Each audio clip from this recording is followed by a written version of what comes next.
일과가 끝나가고 있었다. 벤은 넥타이를 풀고 깊게 숨을 내쉬며 헬렌 비서에게 전화해 서명할 서류가 남아있는지 가져오라고 했다. 오늘 일찍 집에 가고 싶다. 잠시 후 예쁜 여자가 문으로 들어와 두 장의 서류를 놓았다. 여기 상사 책상에 있는 얇은 폴더는 회사 사장인 테일러 씨가 전화해서 내일 만나자고 하더군요. 그는 점심시간에 비행기를 타고 회사의 재무활동을 직접 조사하고 싶어하며 이사가 마지못해 중얼거린 문서에 직접 서명하고 싶어합니다. 괜찮은 일이 마음에 들지 않아 그를 위해 공항까지 차를 마련하고 레스토랑에 테이블을 예약했습니다. 비서는 모든 것을 적고 다시 혼자 사무실을 떠났습니다. 벤은 시계를 보고 준비를 시작했습니다. 거기에는 한 사람이 만든 종이 하트가 있었습니다. 많은 폴더 근처 선반에 있는 소년 벤은 선물을 받았던 상황을 기억하고 미소를 지었다. 벤은 코트를 어깨에 걸치고 이미 차를 타고 사무실을 떠났다. 그는 종이 하트를 다시 기억했다. 2년 전 벤은 우연히 텔레비전에서 값비싼 수술이 필요한 한 소년의 이야기를 보았습니다. 관심을 갖고 간단한 메시지를 보내달라고 초대한 모든 사람은 두 번 생각하지 않고 기부금의 금액을 지불했을 것입니다. 벤은 곧 치료비를 전액 지불했습니다. 수술을 하고 자신의 손으로 하트를 만들어서 공원을 지나던 추억을 위해 벤에게 선물했습니다. 벤은 부모가 아이들과 함께 이야기를 나누는 것이 얼마나 행복한지 알아차렸습니다. 벤 자신에게는 여전히 가족도 없고 진정한 행복도 없었지만 보상할 돈이 있었습니다. 어찌된 일인지 벤은 집에 가고 있었지만 신호등에서 30분 후에 다른 방향으로 갔습니다. 그의 차는 어머니 집 앞에 멈췄습니다. 벤은 현관문으로 갔지만 마치 아들이 나타날 것을 예상한 듯 루이스 부인이 직접 문을 열었습니다. 아들 왜요? 전화하지 않았어? 적어도 내가 케이크를 구웠을 텐데 들어와서 문간에 서 있지 말고 벤이 부엌으로 가서 테이블에 앉았어. 내가 가장 두려워하는 게 무엇인지 아세요? 엄마 루이스 부인이 쳐다보는 거려 당황한 표정으로 그를 바라보며 대답했습니다. 당신이 원하는 것을 모두 갖춘 것 같은지 모르겠지만 당신은 그 목표를 향해 노력해왔고 마땅한 것을 얻었습니다. 스스로 차를 따르세요.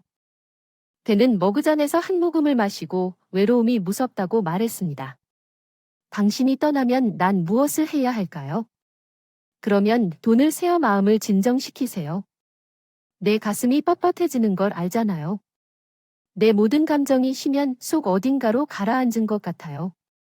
루이스 부인은 아들을 안아 주었습니다. 어깨를 으쓱하고는 써니 동정적으로 말했다. 남자는 누구나 자기 행복을 만들고 단 하나뿐인 당신을 만나길 기도한다. 일에 집착하는 당신이 편히 사는 데는 도움이 되지만 돈은 결코 사랑과 친절과 마음의 따뜻함을 대신할 수 없다는 것을 기억한다. 회사 주인이 내일 올 예정이었는데 벤이 상의하기로 결정했어요. 엄마에게 생산시설의 직원을 확충해야 한다고 말해야 한다고 생각하시나요? 사람들이 자신의 능력 한도까지 일하고 있어요. 돈의 일부를 회사에 다시 넣는 것이 그에게 해를 끼칠 것이라고 생각합니다. 모든 것이 당신 손에 달려 있습니다. 당신은 머리가 밝아서 결코 당신을 실망시키지 않을 것입니다. 회사 대표가 그 모습을 보면 이해할 것이라고 생각합니다. 결과 알았어. 엄마 나 집에 갈 건데 필요한 게 있으면 전화해 주시고 조언해 주셔서 감사합니다. 사랑해요. 엄마를 문까지 데려간 후 루이스 부인은 그 뺨에 뽀뽀하고 부드럽게 잘 지내라 아들아 그리고 항상 엄마 말을 잘 들어라 고 했어요. 벤은 집으로 가는 길 내내 어머니의 말의 의미를 파악하려고 노력했고 어머니가 일종의 조언을 한 것 같았지만 동시에 진실이 어디에 있는지 집에서 신문을 통해 그것을 어떻게 찾을 수 있는지 명확하지 않았습니다. 에마와 테일러의 도착을 준비하면서 그는 어떻게 보든 결국 회사의 수장을 자기 편으로 끌어들이는 방법에 대한 계획을 성숙시켰고 회사는 계속 발전해야 하지만 추가 자금 투입 없이는 어려울 것입니다. 다음 날 아침 벤은 비서에게 정해진 시간에 공항에 회사 차량을 보내달라고 요청하면서 테일러 씨와 대화해야겠다는 마지막 생각을 가지고 일어났습니다. 벤은 시간을 낭비하지 않기 위해 그 장소에 일찍 도착하기로 결정했습니다. 미팅을 했으나 도중에 사고가 나서 5회로를 따라 잠시 우회도로를 두 블록 운전한 후 벤은 결국 어린이 병원역 신호등에 서 있었다. 벤은 정문에서 울고 있는 소년을 발견했다. 암병원에 주차해 있던 남자를 구했던 바로 그 소년인 것 같았고 차에서 내려 다른 아이라는 것을 깨달았다. 그때 한 여자가 그 소년에게 다가와 벤의 손을 잡았다. 차를 몰고 가려고 했는데 귓가에서 그녀가 아들에게 모든 것이 잘 될 거라고 안심시키고 있다는 말을 들었어요. 써니, 이제 모을 돈이 조금 남았으니 인내심을 가지세요. 피곤한 건 알지만 우리에겐 부족해요. 돈이 없었지만 경험이 없는 사람에게도 그들이 값비싼 치료에 대해 이야기하고 있다는 것이 분명했습니다. 벤의 마음 어린 시절의 추억을 기록합니다. 그의 어머니는 그가 중병에 걸렸을 때와 같은 방식으로 그를 보살펴 주었고 오직 알려지지 않은 자선과 벤의 도움 덕분이었습니다. 루이스 부인은 아들의 구세주의 이름을 결코 알 수 없었습니다. 그에게 살 수 있는 기회를 준 친절한 남자. 레스토랑까지 차로 10분밖에 걸리지 않았지만 벤은 갑자기 차를 돌려 달려갔습니다. 반대 방향으로 그는 1시간 후에 회의에 도착했고 이미 그곳에서 떠나려고 했던 회사의 사장을 거의 뛰어넘을 뻔했습니다. 당신은 벤입니다. 당신은 시간을 좀 지키지 않았습니까? 괜찮으세요? 미안해요. 테일러 씨 교통체증이 생겼어요. 테이블로 돌아가서 축적된 문제에 대해 논의하자. 회사 주인은 아이러니하게 미소를 지었지만 벤에게 명령을 내린 후 레스토랑으로 돌아갔습니다. 제가 당신과 개발에 대해 논의하고 싶은 것은 테일러 씨라고 말했습니다. 회사에서 바로 말씀드리자면 추가 투자가 필요합니다. 테일러 씨가 몸짓으로 말했습니다. 저는 당신이 무슨 생각을 하고 있는지 알고 있지만 새로운 투자를 요청하시는지 의심스러울 정도인데 갑자기 회사 주식을 매도하셨습니다. 그리고 상당한 액수에 비해 상황이 별로 좋지 않은 것 같고 당신은 가라앉는 배에서 탈출할 계획을 하고 있는 것 같습니다. 벤은 우리 사이에 비밀이 없어야 할 것 같습니다. 왜 그런 짓을 했는지 벤은 놀랐습니다.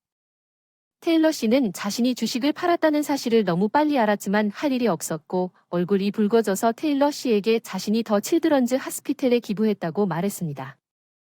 회사 주인은 놀랐고 칭찬할 만한 일이라고 말하고 싶습니다. 전혀 예상치 못한 일이지만 실제로는 생산에 추가 투자를 주저했지만 이제 내 앞에는 평범한 최고 관리자가 아니라 마음이 넓고 똑똑하고 정직한 사람이 있습니다. 방금 내 인생에서 있었던 일이 오래전에 생각나서 도움을 주기로 결정했습니다. 그는 아무것도 숨기지 않고 남자에게 2년 전에 값비싼 치료비를 대서 어린 소년을 구한 일, 그리고 지금 모임에 가는 길에 병원 밖에서 아이를 안고 있는 한 여성을 본 일, 그 아들의 머리가 완전히 대머리인 일을 말했다. 머리카락 한 올도 없고 질병을 알아내는데 전문가가 필요하지 않았습니다. 테일러 씨는 방해하지 않고 그의 말을 들었고 벤이 끝마쳤을 때 당신은 옳은 일을 했다고 말했습니다. 벤, 그리고 당신에게 질병이 있다면 우리는 당신과 같은 사람들을 자랑스러워해야 합니다. 회사를 확장할 계획입니다. 지금 당장 논의할 준비가 되어 있습니다. 앞으로도 도움에 대한 딜레마가 있으면 주저하지 말고 마음이 원하는 대로 행동하십시오. 테일러 씨는 하루 더 머물렀다가 회사 본사로 돌아갔습니다. 벤은 자기가 행한 선행에 기뻐했고 이제 어머니 집에 도착하여 그것에 대해 모두 말했습니다. 아들아, 그 아이에게 결국 행복이 무엇인지 기억해야 한다. 경없이 살고 매일 행복하게 사는데 가장 중요한 것이 무엇인지 기억해야 한다. 테일러 씨가 떠난 후 그에게 두 번째 기회를 주었다고 말할 수 있습니다. 벤은 회사를 재편성하기 시작했지만 병원 밖에서 그 소년을 도우려는 그의 소망이 어떻게 될지 상상할 수 없었습니다. 팔린 주식에서 얻은 돈 외에도 그는 수년에 걸쳐 축적한 엄청난 돈의 자산을 가지고 있었습니다. 벤은 그와 그의 어머니가 그곳으로 이사할 수 있도록 해외 부동산을 구입하는데 그 돈을 쓸 계획이었지만 대신 그 돈은 아이들과 가족을 치료하는 데 쓰였습니다. 해외에서 희귀한 약을 사다가 어느 날 아침 회사에 도착하니 믿을 수 없는 일이 벌어졌다. 벤은 회사 건물 앞도로에 하트가 그려져 있는 것을 보고 바로 비서 헬렌이 마중 나왔다. 여기서 만나서 미안하지만 벤 안에 아이들을 데리고 있는 많은 사람들이 계단을 올라가서 리셉션 구역에 있는 것을 발견했습니다. 그 여성들은 꽃을 들고 있었고 그들의 아이들은 즐거운 소리를 지르며 그의 옆에 서 있었습니다.